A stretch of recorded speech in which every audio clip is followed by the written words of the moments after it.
자, 이상성욕이라는 게 발생을 합니다. 이상성욕.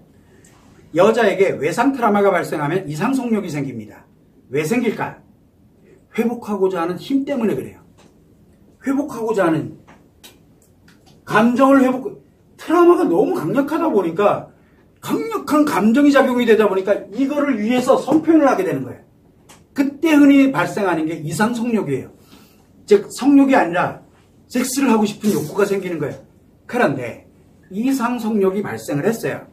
그거는 섹스일까요? 제스일까요?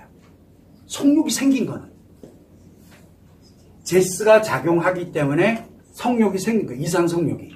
즉 이상성욕까지는 아직 제스가 작용을 하고 있는 거예요. 그래서 이상성욕 때문에 너무 힘들어. 제스가 작용하고 있기 때문에 이상성욕 때문에 너무 힘들어.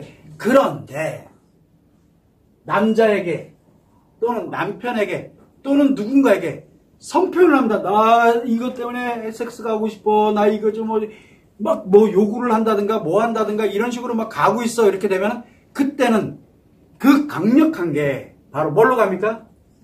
마이너스의 성에너지로 작용을 해버립니다. 그래서 이상성욕을 갖고 있을 때는 아직은 플러스의 성에너지인데 이상성욕을 성표현하는 순간 말로 표현할지 직접 표현을 하려고 들지 이거에 따라서 이 크기만큼이 결합이 돼가지고 외상 트라우마 이걸로 결합이 돼서 이제 그때부터 이제 무너져 내려가기 시작하는데 이상성욕을 갖고 외상 트라우마입니다. 외도만 있는 것이 아니라 성폭력 피해도 그렇고요. 성폭력 피해도 마찬가지입니다. 모든 관련되는 이 외상 트라우마에서는 이상성욕이 발생을 합니다. 이상성욕이 발생하는데 참고 버티는 사람들이 있어요. 견딥니다. 참고 견디면 일정한 시간이 지나면 없는 것처럼 사라진다는데 죽을 때까지 안 사라집니다. 어떤 모티브가 작용되면 무조건 그 크기만큼이 작용을 하거든요. 에너지가. 그런데 참고 견디는 사람이 있어요. 어디에도 표현 안 하고 참고 견디는 사람은 제스가 작용하고 있는 거 맞습니다. 참고 견디는 사람. 그런데 표현하는 사람이 있어요. 표현하는 사람은 무조건 마이너스 성에너지가 작용을 합니다. 그런데 이게 표현한 게 나를 너무 편하게 아니에요.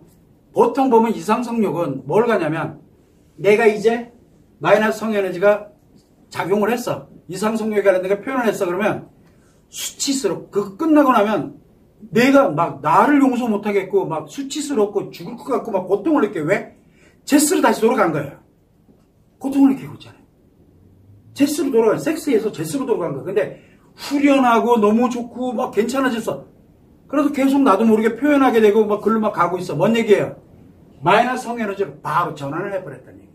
그래서 이상성욕이 무서운 이유가 이상성욕은 사그라들 때 내가 느껴지지 않을 때까지 그냥 참고 버티는 게 차라리 나아요.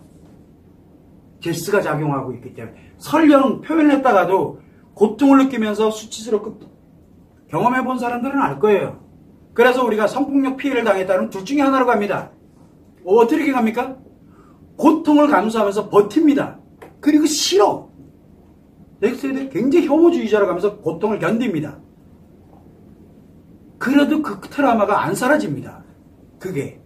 그런데 표현을 합니다. 그래서 이 남자 저 남자 막 이게 둘 중에 하나를 극명하게 나눕니다. 그리고 남자 한 명 만나서 섹스를 즐겨서 이제 이거를 한번 풀었어. 그리고 와가지고 자해하고 자살하고 막.